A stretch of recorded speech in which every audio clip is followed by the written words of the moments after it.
Voilà. Il y a un commentaire?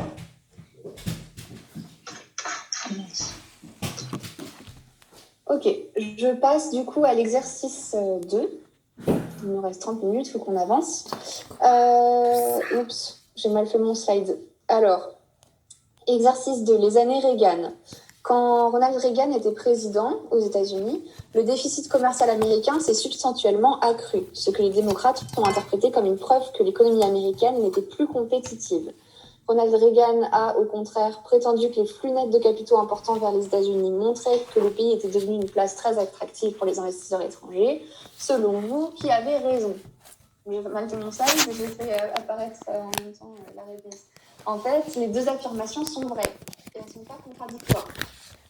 Justement, quand on avait regardé l'équilibre emploi-ressources en économie ouverte, vous savez, PIB égale consommation, etc., on arrivait à l'identité suivante.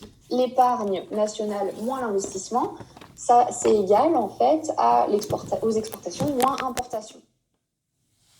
Et donc, si d'un côté, on a une balance commerciale qui est négative, c'est-à-dire exportations sont inférieures aux importations, ça revient en fait à justement cette identité. Épargne moins investissement. L'épargne sera plus petite que l'investissement. Donc forcément, en fait, quand on a un déficit commercial, de l'autre côté, ça veut dire qu'il y a des flux nets de capitaux.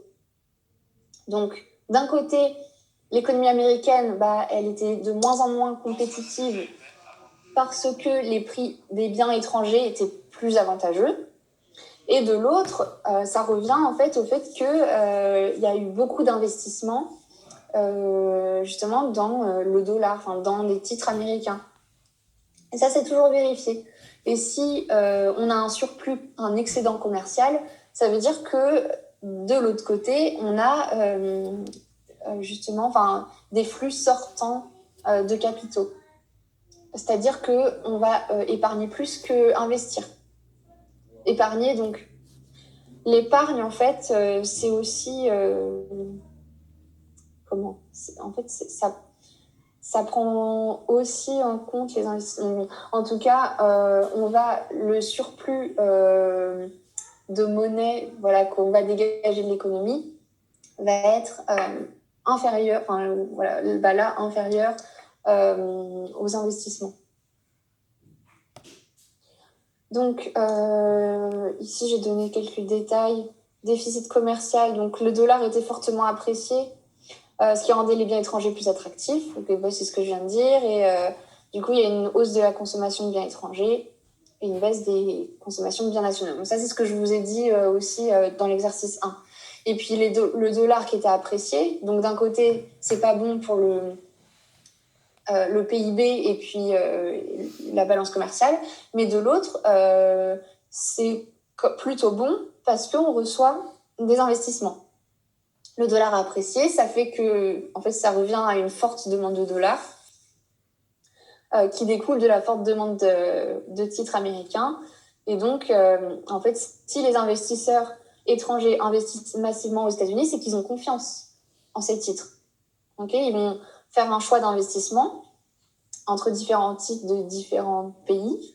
Et s'ils investissent aux États-Unis, c'est qu'ils vont considérer que c'est plus rentable. Donc, ils ont confiance en l'économie. Oui. Pourquoi c'est pas bon pour le PIB? Le déficit commercial? Oui.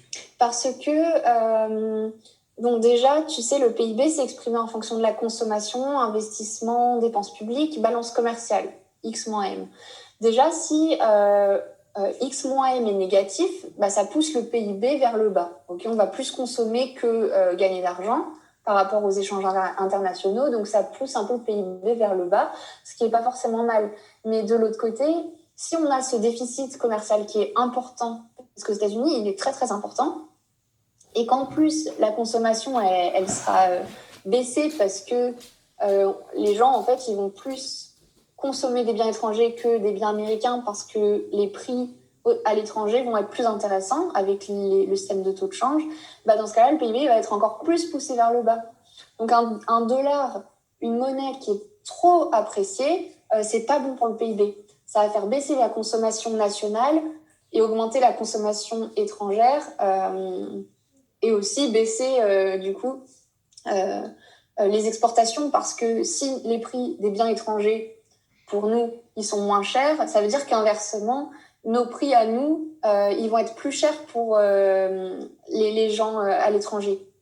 Donc, on va avoir moins de consommation nationale, plus d'importation et moins d'exportation. Donc, c'est pas bon pour le PIB. En fait, c'est quand c'est trop fort. Vous voyez, quand le dollar, il était très, très fortement apprécié. Là, c'était pas bon. Si on a une petite baisse de la consommation et une augmentation du déficit commercial, c'est pas forcément grave. Hein. Parce qu'on est quand même content de pouvoir acheter à l'étranger. Enfin, en tout cas, ça bénéficie aux entreprises, aux gens en général. Après, il y a des points positifs, négatifs, mais en général, on gagne toujours au commerce international en termes généraux. Donc, ici, c'est pas grave si on a une petite baisse du PIB par rapport aux consommations à l'extérieur, mais quand c'est trop important, ces décalages, c'est pas bon. Ok ? Ensuite, on passe à l'exercice 3. Les exportations peuvent-elles excéder le PIB ? Expliquez. Est-ce que quelqu'un peut me donner une réponse ? Ça, on l'a déjà vu dans le TD1.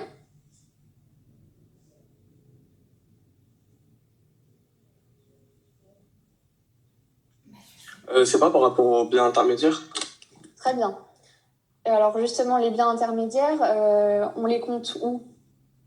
Dans le RNB ? Oui, c'est ça. En fait, alors, plutôt ma question était mal posée, mais effectivement, les biens intermédiaires, on va les prendre en compte dans les exportations, mais pas dans le PIB. Quand on calcule le PIB, effectivement, il n'y a pas la valeur... alors, non, du coup, attends. Biens intermédiaires, c'est pas dans le RNB, mais le RNB, en fait, on prend en compte les revenus français qui ont été générés à l'étranger. Donc, attention. Mais les biens intermédiaires, du coup, sont pas compris dans le PIB. On avait vu en L1, enfin vous avez vu en L1, que le PIB, c'est la somme des valeurs ajoutées. Donc à chaque fois, on soustrayait, ou en tout cas on annulait, on ne prenait pas en compte du coup la valeur des matières premières, des biens intermédiaires. À chaque fois, finalement, ça revient à la somme des valeurs des biens finaux, okay, ou des chiffres d'affaires, du chiffre d'affaires. Enfin, c'est le chiffre d'affaires. Donc ici, la réponse c'est oui, du coup, les exportations peuvent excéder le PIB parce que les exportations et importations, en fait, elles sont exprimées en fait en chiffre d'affaires, mais pour tous les biens échangés, matières premières, biens intermédiaires, biens finaux. Alors que le PIB inclut seulement la valeur des biens finaux. Okay, c'est la somme des valeurs ajoutées ou la somme des revenus. Là, on fait vraiment la somme de tous les chiffres d'affaires, okay, prix fois quantité. Du coup, on avait l'exemple de Singapour qui importe beaucoup de biens intermédiaires et exporte des biens à faible valeur ajoutée. Donc, effectivement, les exportations et importations peuvent être très élevées, plus élevées que le PIB, parce que justement, on prend en compte la richesse générée par les biens intermédiaires et matières premières. Donc, pas étonnant de voir plus des montants d'exportation-importation plus élevés que le PIB. En revanche, ce qui est important, c'est que exportation moins importation ne soit pas plus élevée que le PIB. D'accord ? Parce que ça ne respecterait pas l'identité nationale. Puis même, juste intuitivement, exportation moins importation, si c'est plus élevé que le PIB, là, c'est pas possible. Il faut faire attention à ça. C'est le ratio qui peut être plus élevé. Enfin, en tout cas, les exportations peuvent être plus élevées que le PIB, les importations, pareil. Mais c'est la différence entre les deux qui ne peut pas être plus élevée que le PIB. Ensuite, on passe à l'exercice 4. Est-ce qu'il y a une question par rapport à ça ?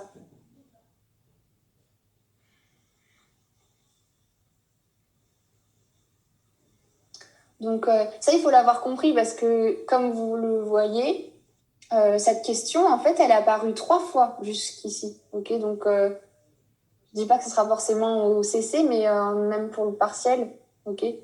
C'est il faut avoir compris ce terme-là.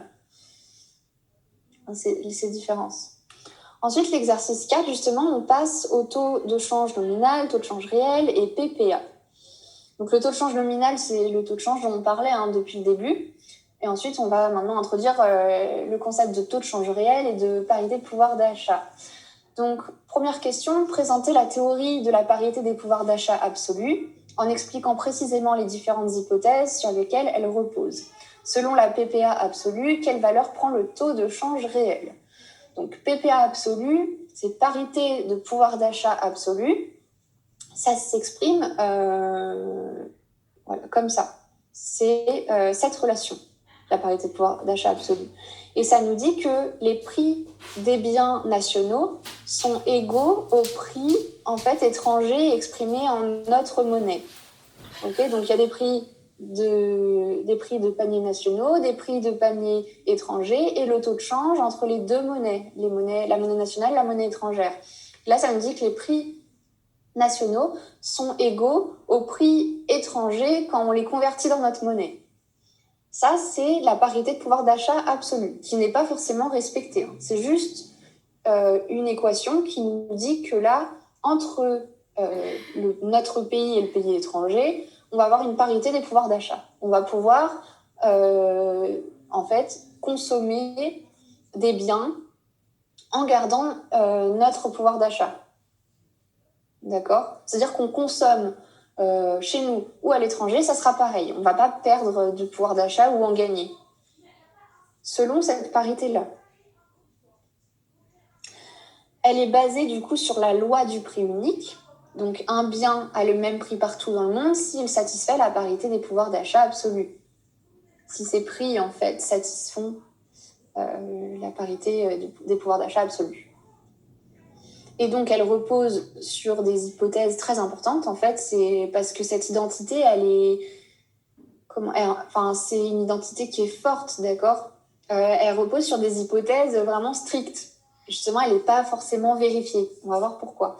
Donc, les hypothèses, il y a 3 hypothèses sur lesquelles elle repose, cette identité.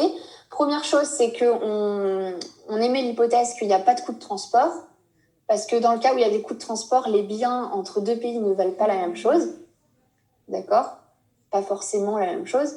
Ensuite, du coup, on émet l'hypothèse qu'il y a du libre-échange, donc pas de barrière au commerce, parce que s'il y a des tarifs, vous voyez, aux importations et exportations, les biens ne vaudront pas forcément la même chose non plus. Et puis, 3e hypothèse, le taux de change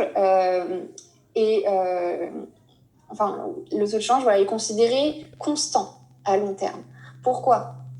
Parce que les prix, dans l'économie, on voit que les prix, ils varient pas très rapidement. Ils varient, mais c'est plutôt à long terme. Et ça, peut-être que vous vous en rappelez, c'est parce qu'il y a des coûts de menu, ce qu'on appelle. Ça fait référence, au restaurant. Ça va être très coûteux pour eux si, vous voyez, au restaurant, vous avez des cartes pour choisir vos menus. Ça va être très coûteux s'ils vont réimprimer ce menu tous les jours pour changer leur prix, s'ils changeaient leur prix tous les jours. Okay, donc c'est pour ça qu'on appelle ça coût de menu. Les prix ne peuvent pas varier très rapidement.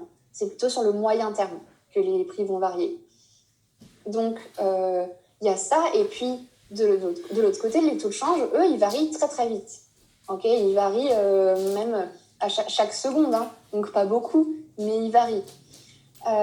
Et donc, d'une semaine à l'autre, c'est possible d'avoir quand même c'est toujours faible. C'est pas des variations de 50%, mais après, ça dépend de la valeur du taux de change. Mais voilà, en tout cas, le taux de change varie beaucoup. Et donc, si on veut que cette identité soit respectée, il faut que le taux de change il soit plutôt constant et qu'il varie à la même vitesse que les prix.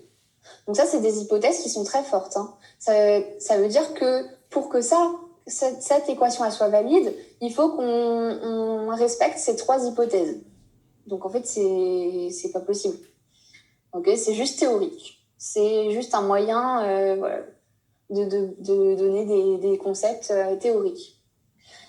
Ensuite, du coup, on veut donner la valeur du taux de change réel. Qu'est-ce que c'est le taux de change réel? Il est exprimé comme ceci. Ça va donner le rapport entre la valeur des biens étrangers dans notre monnaie sur les prix nationaux. Et ce rapport, il doit être égal à 1 du coup, si la PPA, elle est respectée. Vous voyez, si on divise par P des deux côtés, ça va donner 1 égal au rapport. Ok, donc en fait, et ce rapport-là, c'est le taux de change réel. Donc, d'après la PPA absolue, le taux de change réel, il est égal à 1. Et ça veut dire que entre le pays domestique et le pays étranger, il y a une égalité des pouvoirs d'achat. C'est une autre façon de l'exprimer. Donc là, vous avez bien la formule du taux de change réel, d'accord ? Mais quand quand on prend en compte la parité de pouvoir d'achat absolue, ce taux de change, il est égal à 1. Quand on n'a pas cette parité, ça ne sera pas égal à 1. Ça peut être supérieur ou inférieur. Dans le cas où c'est supérieur à 1, ça veut dire que les prix étrangers seront plus chers quand on les exprime dans notre monnaie par rapport aux prix nationaux. Et inversement, quand le taux de change réel il est inférieur à 1, ça voudra dire que les prix nationaux sont supérieurs aux prix étrangers exprimés dans notre monnaie. Donc, dans ce cas-là, on aura un pouvoir d'achat plus faible chez nous qu'à l'étranger, si les prix sont supérieurs chez nous par rapport à l'étranger. Ok, est-ce que c'est compris ça ? Est-ce qu'il y a des questions là-dessus ?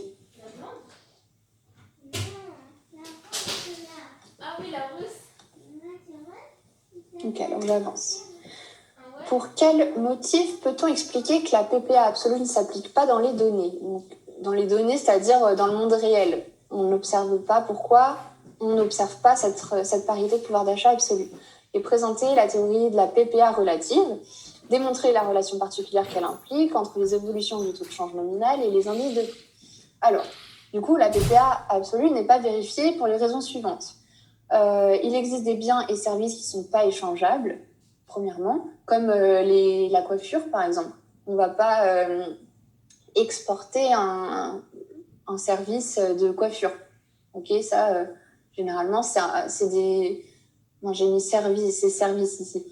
Il y a des biens et des services, en fait, qui ne peuvent pas être échangés à l'extérieur du pays, qui sont très locaux. Ensuite, il existe des coûts de transport, des tarifs, des taxes. Donc, en fait, il y a des coûts de transaction, barrières à l'échange. Donc, déjà, ça, c'était une des hypothèses qui était importante pour la PPA absolue.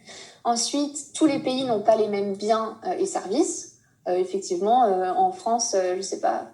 Ou par exemple, voilà, un exemple criant. En Italie, ils vont consommer beaucoup de pâtes, mais en Chine, beaucoup de riz, surtout des nouilles. Okay, ils ne vont pas consommer les mêmes biens. Donc, si on ne consomme pas les mêmes biens, c'est difficile de comparer du coup des prix de biens différents. Donc, on ne peut pas exprimer de parité de pouvoir d'achat dans ce cas-là. Okay. Et ensuite, le taux de change n'est pas constant. Et en fait, il varie beaucoup à court terme, alors que les prix sont constants. Donc, si les prix sont constants et que le taux de change y varie beaucoup, c'est impossible qu'il y ait cette égalité de respecter. Ok.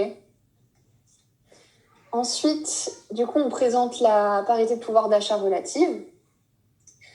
Donc, ici, c'est plus absolu, mais relative. Et ça nous dit que les prix et le taux de change évoluent de façon à préserver le rapport de pouvoir d'achat des monnaies nationales et étrangères. Donc, en fait, ici, on ne parle plus vraiment de parité de pouvoir d'achat absolu, c'est-à-dire que les prix étrangers exprimés dans notre monnaie et les prix nationaux ne seront plus égaux, mais leur évolution sera en fait égale. Et donc, en fait, ça fait qu'au lieu que le taux de change réel soit égal à 1, il soit constant. Donc, en fait, on ne va plus parler de niveau, mais de variation, ici, pour la PPA relative. Donc, ici, on avait le taux de change réel. Ça, c'est le calcul du taux de change réel. Et pour exprimer tout en PPA relative, du coup, on veut les variations. Donc, ce calcul-là, en fait, c'est la variation du taux de change réel. OK ? En fait, tout ce qui est au-dessus de la fraction ici, En fait, c'est une multiplication. Et quand on fait la variation de variables qui sont multipliées, ça revient à leur variation additionnée. OK ? Donc, variation du taux de change réel, c'est égal à la variation du taux de change plus la variation des prix étrangers moins la variation des prix nationaux. Et cette variation, du coup, elle se veut constante. Donc, c'est-à-dire qu'il n'y a pas de variation. La variation est égale à 0. Et ça, c'est la PPA relative. Ça, c'est la formule de la PPA relative. Et donc, ça, on peut l'exprimer autrement. Donc, si on résout l'équation, en fait, pour isoler le taux de change nominal, du coup, on a, selon la PPA relative, on a la variation du taux de change nominal qui doit être égale à la variation des prix domestiques moins la variation des prix étrangers. Là, j'ai simplement passé ça de l'autre côté du égal. Okay ? Donc, on a cette relation avec le taux de change nominal et la variation des prix. Mais du coup, la variation des prix, on peut aussi la noter comme ça. Le pi, en fait, il désigne l'inflation. La variation des prix, en fait, c'est l'inflation, mais qui peut être positive ou négative. C'est possible que la variation, elle soit négative. D'accord ? Donc, selon la PPA relative, la variation du taux de change nominal dépend de la différence d'inflation entre deux pays. On parle de différence, en fait, de différentiel d'inflation. OK ? Donc ça, c'est important de le savoir. Je vous le dis aussi pour le contrôle continu, parce que c'est dans le programme, ok, pour le contrôle continu. Le contrôle continu, ce sera sur le TD1 et le TD2, donc voilà. Donc ça, c'est à connaître. PPA absolue, PPA relative. Il faut connaître les formules et puis après, jouer avec en fonction des exercices et des valeurs qu'on vous donne. On va le faire là. Donc, est-ce qu'on... Oui, ok. Est-ce que je peux passer au slide suivant ?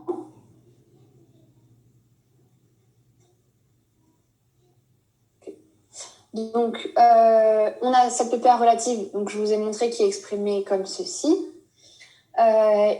Justement, en fait, on peut l'exprimer en fonction aussi... on peut l'exprimer autrement, avec une identité qu'on a beaucoup vue, qui est la parité des taux d'intérêt. Donc là, non couverte, ok, j'ai mis la parité des taux d'intérêt non couverte. Donc on avait le taux d'intérêt, ici c'est l'approximation. Le taux d'intérêt domestique qui doit être égal au taux d'intérêt étranger, plus la variation du taux de change, à peu près. Ça, on peut le noter de cette façon, du coup. I égale I étoile, plus variation du taux de change.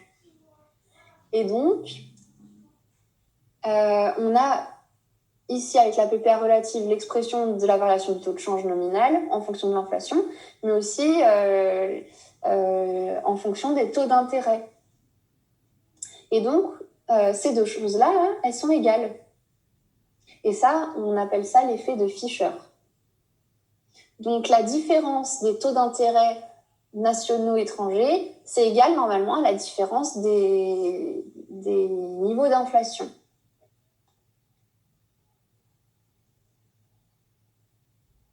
Il y a quelqu'un qui parle d'un autre cours là dans la discussion. Il n'est pas très concentré. Alors attention, il faut connaître ça. Hein. Je vous laisse noter. Donc, on avait exprimé la variation du taux de change avec la PPA relative. Donc, on avait exprimé cette variation de taux de change en fonction du différentiel d'inflation. Mais avec la parité des taux d'intérêt aussi, on exprimait du coup la variation du taux de change en fonction des taux d'intérêt. Et du coup, si ces deux parités sont respectées, ce qui n'est pas forcément vrai, hein, mais si ces deux parités sont respectées, on peut exprimer l'effet de Fisher.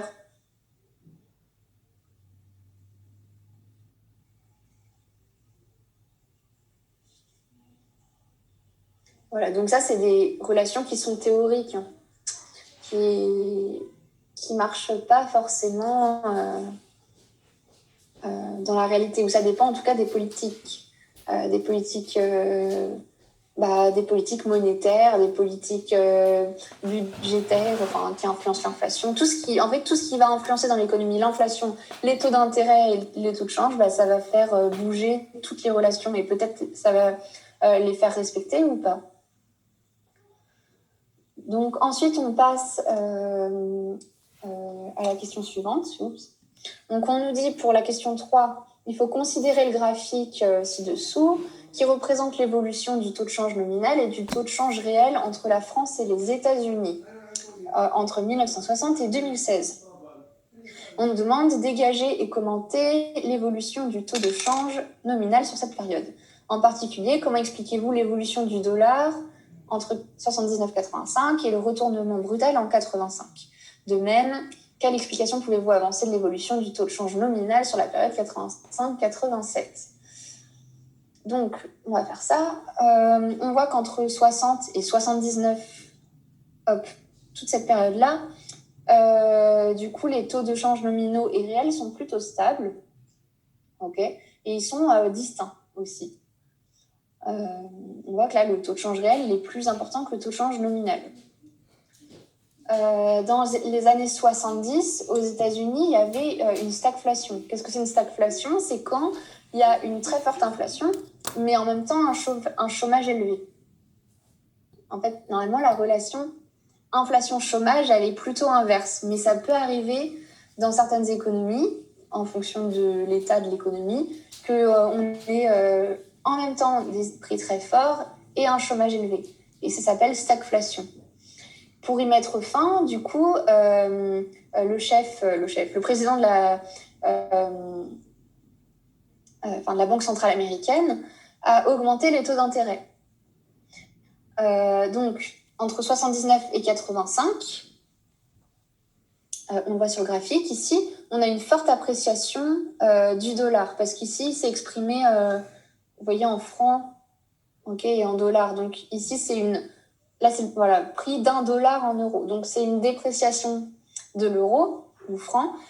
Donc, ça correspond à une appréciation du dollar. Et donc, si on augmente, là, ce qu'a fait Paul Volcker, si on augmente les taux d'intérêt, en fait, ça va avoir un effet sur les taux de change, du coup, la relation inverse. Et là, on peut le voir avec cette expression. Si I augmente, ça veut dire que ça augmente. Donc, ça veut dire que l'autre partie du égal augmente.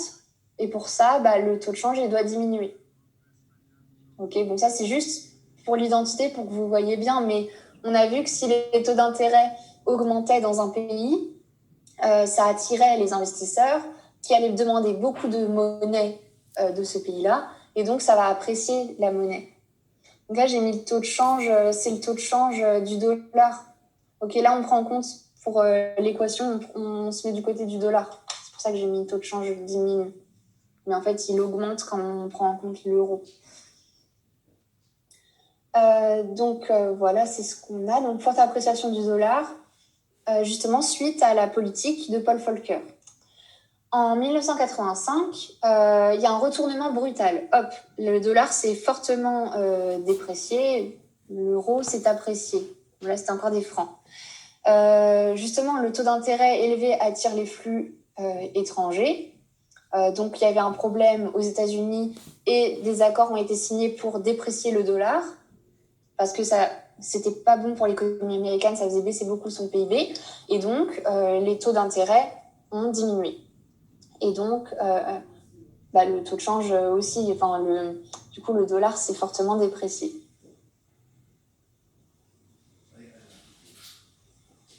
Alors, ici, en fait, on ne parlait que de taux de change. Dans la question, j'ai donné aussi l'intuition pour les taux d'intérêt.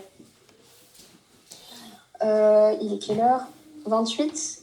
Question 4. Oui. Ok. C'est bon, merci. Ensuite, est-ce qu'on va avoir le temps? On va commencer. Pardon. Madame? Oui. S'il vous plaît, moi, j'aimerais réavoir une explication pour la question 3. Je ne sais pas si vous aurez le temps. Ok, c'est pas grave. Du coup, alors une explication. On nous demande ici de commenter l'évolution du taux de change sur la période. Moi, j'ai aussi parlé du